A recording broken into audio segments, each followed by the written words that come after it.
Let's wrap up this section with one last topic: the Logical Volume Manager, or LVM. LVM allows grouping of multiple physical volumes, which are hard disks or partitions, into a volume group. From this volume group, you can carve out logical volumes. Fundamentally, LVM would look something like this. In this example, we have 3 partitions used, but in reality, it can vary from one disk or partition to an unlimited number of disks or partitions that can be grouped to a single volume group. There are several benefits of using LVM. LVM allows the logical volumes to be resized dynamically as long as there is sufficient space in the volume group.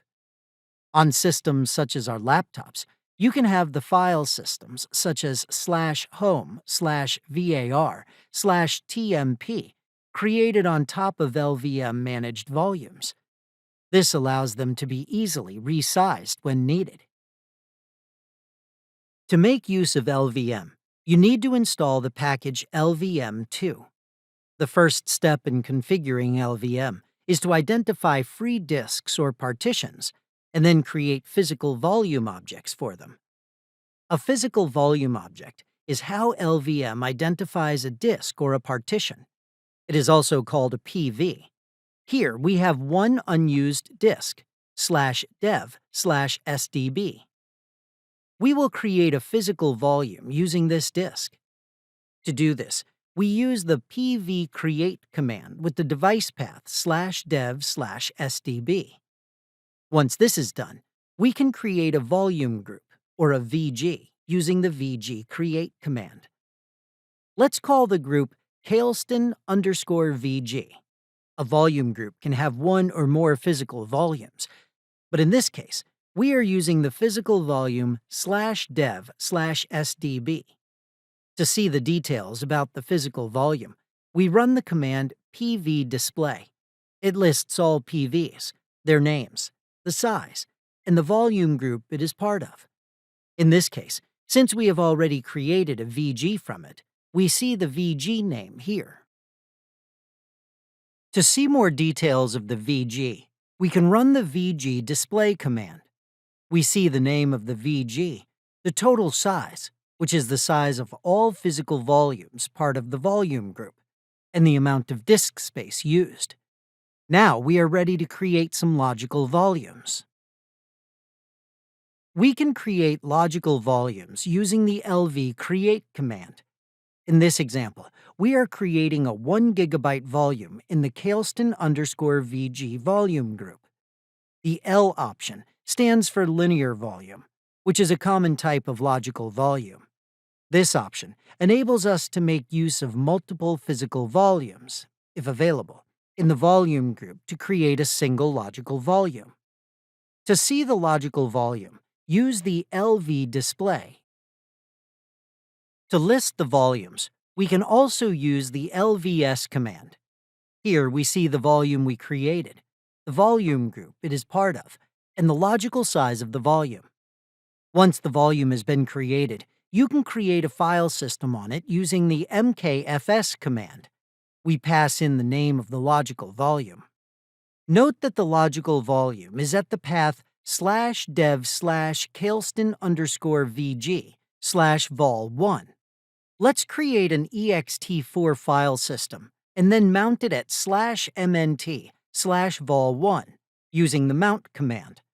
The logical volume is now available for use.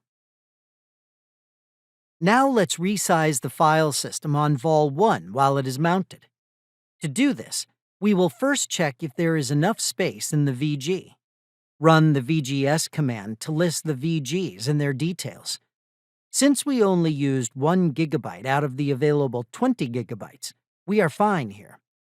Using the lvresize command, we can increase the volume by another 1 GB, specify the path to the logical volume, and the additional size to add to it, like this.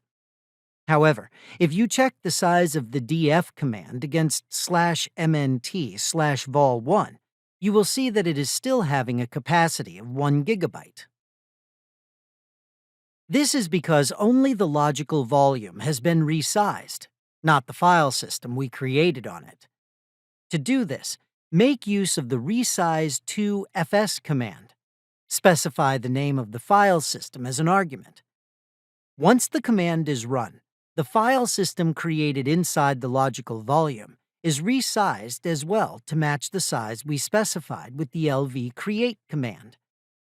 One key point to note here is that we did not have to stop or unmount the file system while resizing. This can be done on the fly while the file system is in use. Running the df command now shows that the volume size is 2 gigabytes. A note before we conclude this session. When you run the df command, you can see that the file system mounted at /mnt/vol1 is /dev/mapper/kaleston_vg-vol1 instead of /dev/kaleston_vg/vol1. What is this new path under /dev/mapper? Both are the same. The logical volumes with LVM are accessible at two places, one under /dev/volume group and the other under /dev/mapper with the name volume group-logical volume name. Well, that brings us to the end of this section. Before I let you go, head over to the hands-on lab exercises and practice working with LVM.